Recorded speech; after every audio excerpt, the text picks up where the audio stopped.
26 years in Canada, I too was mesmerized by the fall's thundering spectacle. But Niagara's true depth isn't where the water plunges. It's where that fallen water becomes trapped, spirals into itself, and quietly learns to change direction.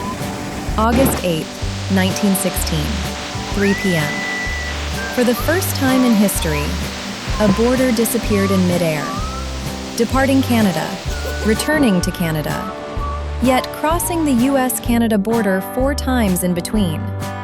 No passport, no checkpoint, no questions asked. How is this possible? That story begins now. To be completely honest, after 26 years of living near Niagara, I kept putting off this Aero car ride. I can go anytime, I told myself, year after year. Here's what I've learned as a travel writer. The place you often know least is the one you call home. Anytime is usually just polite code for never.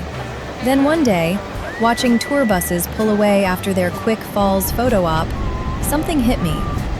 At least they saw the falls. But me? I haven't even seen my own neighborhood's whirlpool. I booked that ticket the same evening. This story reaches back far before the Aero car existed. In the late 1800s, developer Samuel Colt bought 7 acres of gorge-side land for just $250. He built something quietly brilliant, an inclined railway powered entirely by the river itself. Iron buckets collected the rushing water, turning chains that pulled the rail cars up and down. The Niagara River, essentially driving its own train. A 19th century eco-transport running on pure natural force. But nature had other plans.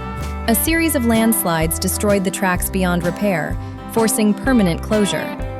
Humanity's first attempt, humbled by the gorge. Then, from those very ruins in 1913, a group of Spanish businessmen approached Niagara Parks with a radically different idea. Don't go down into the earth, let's cross through the sky. The man who designed this aerial crossing was Leonardo Torres Quevedo.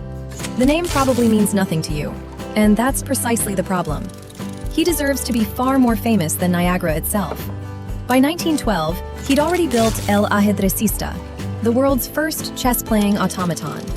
He also demonstrated the Telequino, the first wireless remote-controlled boat. In today's terms, he was a 19th century Spanish tech genius who invented the ancestors of both AI and drones. This same visionary mind drafted the blueprints for this rugged Canadian gorge in 1913. A carriage for 40 passengers, suspended 76 meters above churning water, carried by 500 meters of steel cable, all held in perfect tension by a 10-ton counterweight. The precision is breathtaking. Hard to believe it was conceived over a century ago. On August 8, 1916, at 3 p.m., hundreds of spectators gathered as the first passengers stepped aboard. Spanish dignitaries rode alongside locals, while 4 flags fluttered together: Canada, Spain, the United States, and France. 4 flags for a cable car destined to cross borders 4 times every trip. That feels less like coincidence, more like quiet prophecy. Now for the secret almost no one explains properly. This cable car's most remarkable feat. Both departure and arrival points are in Canada. You board in Canada, disembark in Canada. No passport control, no customs desk, no border agent waiting. Yet during this brief 10-minute flight, you cross the US-Canada border 4 distinct times. The answer lies in the river's stubborn character. After plunging over Horseshoe Falls, the water doesn't simply flow away. Trapped in the narrow gorge, it loses direction and churns into a massive whirlpool, bending sharply against its own course. As if the river is declaring, "I refuse to run straight." The international border follows the center of this winding river. Because the cable line traces the gorge's natural curve, the 1.2-kilometer journey naturally slices across that invisible line, twice going out, twice coming back. Here, the border exists, but everything that usually makes a border feel like a border, checkpoints, scrutiny, held breath at inspection windows, simply dissolves in the air. What remains is pure geography, just water. Just the quiet fact that the river was here long before anyone thought to draw lines through it. Perhaps this is what the Niagara River has been whispering to us for 100 years. You drew the borders. Nature never did. Looking down at the whirlpool from the cable car, your mind grows strangely calm.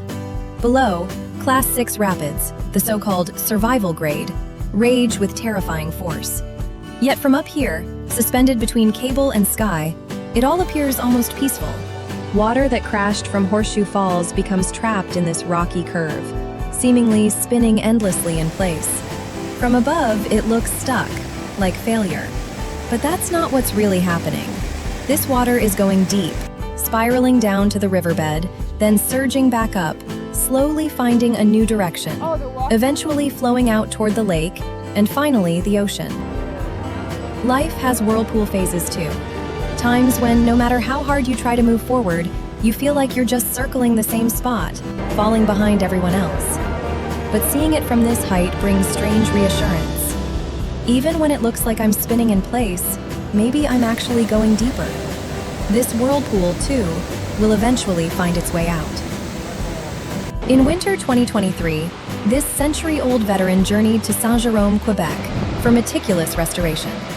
The floor, mechanical components, iconic yellow arch, every piece carefully tended.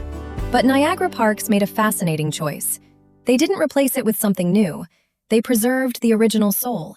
It was the same in 1984. Mechanical systems were modernized, but the passenger carriage, the part you and I step into, was left in its historic form to preserve its integrity. Why not simply build something new after 100 years? Because there's a difference between old and deep. This cable car isn't worn out, it's inscribed. Written over by a century of crossings, of first-time riders and returning ones, of people who looked down at the whirlpool and felt something shift inside them. Instead of becoming entirely new, it has chosen to deepen, piece by piece. This is how Niagara has endured for 100 years, and perhaps the most beautiful way for any of us to grow older. On August 8, 2016, at the centennial celebration, a special guest stood at the gorge's edge, Carlos Torres Quevedo, great-grandson of the original designer. He came to witness with his own eyes that a cable car his great-grandfather conceived still glides through the sky a century later. Niagara. The deep exists to help you travel Niagara more deeply, more meaningfully. If you want Niagara to be not just a place you visited once, but a place that keeps calling you back, in memory, in thought, in spirit, then subscribe and join this journey. Niagara the Deep. You only truly see it when you go deep.